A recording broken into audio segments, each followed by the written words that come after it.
داسې وخت براشي جون چې غراغه نو جلدی مکه وي هغه وخت براشي رسول الله صلی الله علیه وسلم فرمایي نو تاسو ګمان کوئ چې داخل بشي جنت ته او تاسو باندې به د مخکینی او خلقو هغه آزمایښونه راغلي نه اله من قبلکم تاسو نوړاندې مستهم رسیدل او اغوی ته الباساء تنگی والضراء وسختی جسمانی او مالی وزلزلوا او جړه کولی شي او هغه زمکه په خوځېدلې و باغی باندې لکه څنګه چې موږ کله ډېر شدید تکلیف کې راشو موږ وای د زمکه را باندې اوړل کېده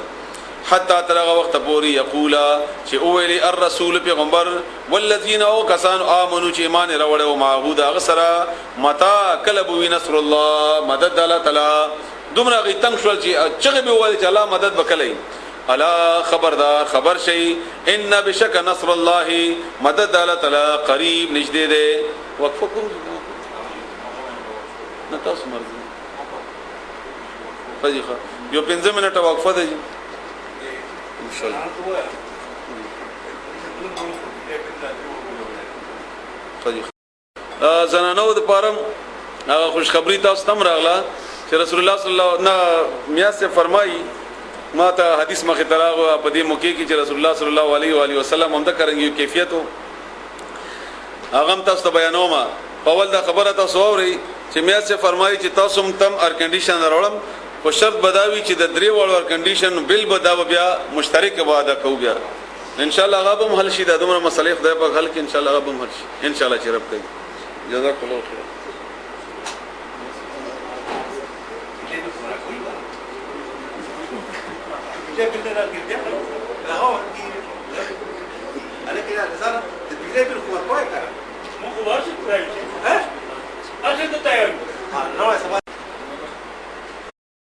سورہ بقرہ آیت نمبر 215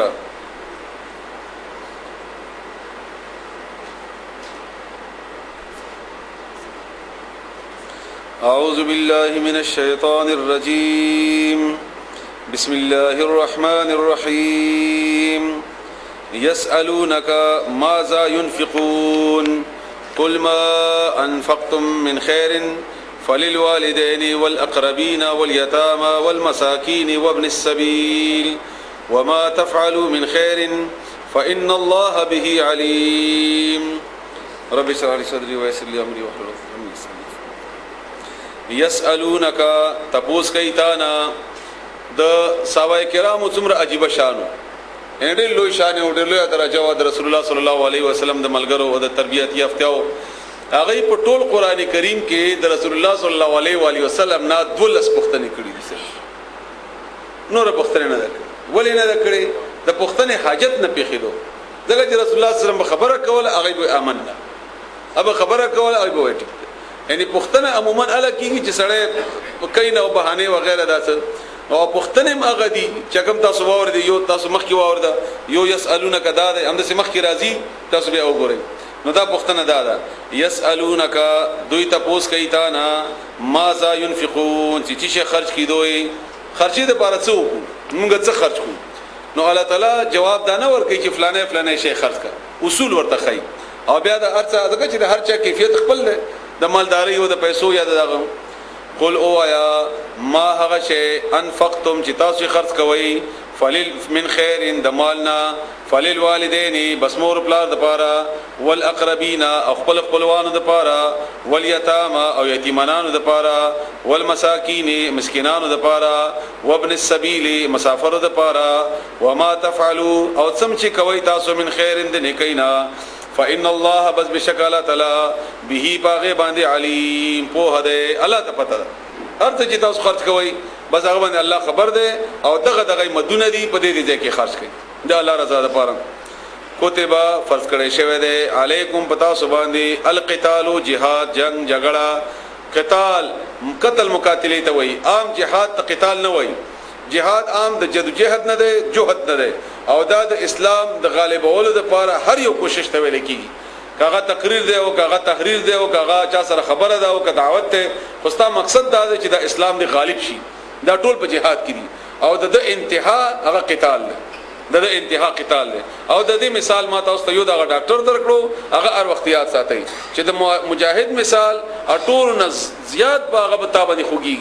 ټول نه زیات هغه خدا ترسوي ټول نه زیات نرم مزاج وي هغه لکه څنګه ډاکټر متا تاسو ته خو نن سبا خو بهر الاغم سلیمان شوی دی الله تعالی دې موږ ټول د دې ظلم نخلاص کی یو دویم تاسو دا قاعده یاد ساتئ دلته موږ یو شیخ جوبره سیدا او دا اسلام د مثلا اوس لارې کې رکاوټ راځي نو ټول ناول به رکاوټ ته وای لري لکه سپېده کوری وایا پښو د نو پشي به وای وغیرہ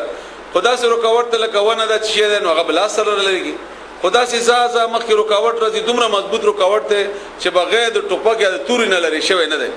نو د اسلام د غلبې لپاره به خامخا لري کوي څومره بل لري کوي څومره لاري کې چې تتلې شي څومره چې تاسو ضرورت ده بس دې لپاره دا خبره یعنی قطعه جهاد صورتحال تاسو ته خیمه د اسلامي نظام د لپاره چې کوم رکاوټونه دي هغه بل لري کوي او د دې کیفیت د خلینه والا به ورو د قتال مکاټورن اخر کې راځي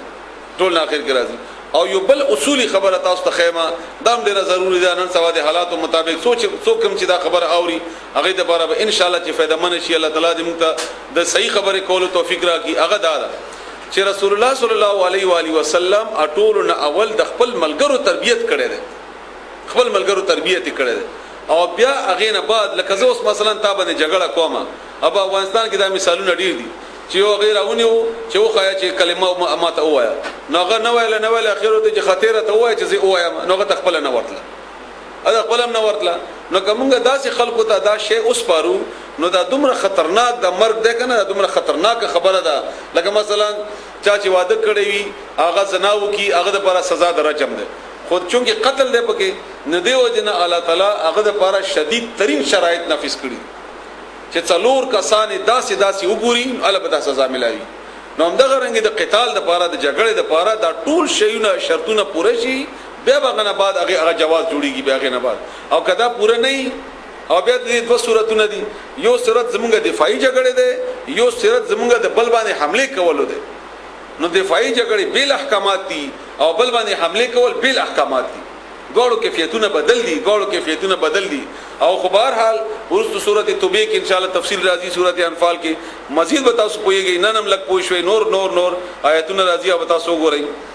کتبه فرض کړی شوی دی علیکم القتال و پتا سبحانه جګړه او هو او هغه کره لکم بدلږي پتا سو ګران لګي پتا سو کراهت محسوسوي تاسو باغې نه کراهت محسوسوي وعسى او ممکن ده ان دا تکرهو چې تاسو بدګنئ شی ان یو شی او هو او هغه خیر لکم بهتر وي تاسو د پاره تاسو به شی خګنئ هغه تاسو د پاره بد وي یو شی به تاسو بدګنئ هغه تاسو د پاره خوي واقعا داوا چې په مکه کې د زر نوجوانانو د جګړې ډېر زیات شوق او مینه وا چې کله به چې جګړه بشي او چې کله په مدینه کې به د جهاد حکم راغی نو به هغه جذبات نه وو نو به الله تعالی دغه جواب ورته ورکړي وهو او هغه كره لكم بدلگی پتاسو واسا او نجدې د ممکن ده اندا تکرهو چې تاسو بدوي بدګنئ شی ان یو شی وهو او هغه کر خیر لكم خوي تاسو لپاره واسا او ممکن ده اندا تحبو چې تاسو بخوي مینه بکوي شی ان یو شی سره وهو او هغه شر بدوي لكم تاسو لپاره الله اول تعالی يعلم پوهیږي وانتم تاسو لا تعلمون نه پوهیږئ يسالونك دا دویم سوال دی اوس دبل سوال دی مخکې راغی يسالونك دوی پوښتنه کوي تا نه ان الشهر الحرام د میاشتې د عزت په باره کې د عزتمند میاشتې باره کې د حرمت د میاشتې هغه میاشت چې باغې کې جګړه کول حرام دي قتال جنگ کول فيه باغې کې قل اویا قتال جګړه کول فيه په د میاشتې کې کبیر ډېر لوی ګناه ده د دې شان نزول ده چې رسول الله صلی الله علیه و آله وسلم د اتو کسانو یو ډله یو دستا د مکی طرف ته واسطه ولا وادي نخله تلاړه د دې لپاره چې د کافرو حالات معلوم کی او رسول الله صلی الله علیه و سلم زمونږ باندې یوازې دا یو کار نه کوو هغه داسې مشروع چې هغه په دې هر یو کار باندې هغه زیره کوله څنګه چې یو جرنیل کوي او هغه خپل کار کويږي دفاعي په صورتونو باندې یو عجيبه شخصیت رسول الله صلی الله علیه و آله وسلم زه چې کله په سیرت باندې تقریر یا خبره کومه انسان ته شرم ورزيد بیان ولم سړی شرمېږي په هغه اعمال خدای ډیره ګرانه خبره ده که تاسو پیغمبر علی السلام به حیثیت جرنیل وګورئ تاسو د دنیا جرنیلان باغی مخ کې یا د دې کارونو یا د دې زیرکتوب دا د رسول الله صلی الله علیه وسلم په وړاندې ډیر تاسو ته کمزور معلوم شي تاسو به دا معلوموي چې دا صرف یو فوجي او یو بهترین فوجي او یو بهترین جرنیلو کتا سو هغه به حیثیت امام وګورئ نو تاسو به حیران شئ چې هغه بهترین امام د امامان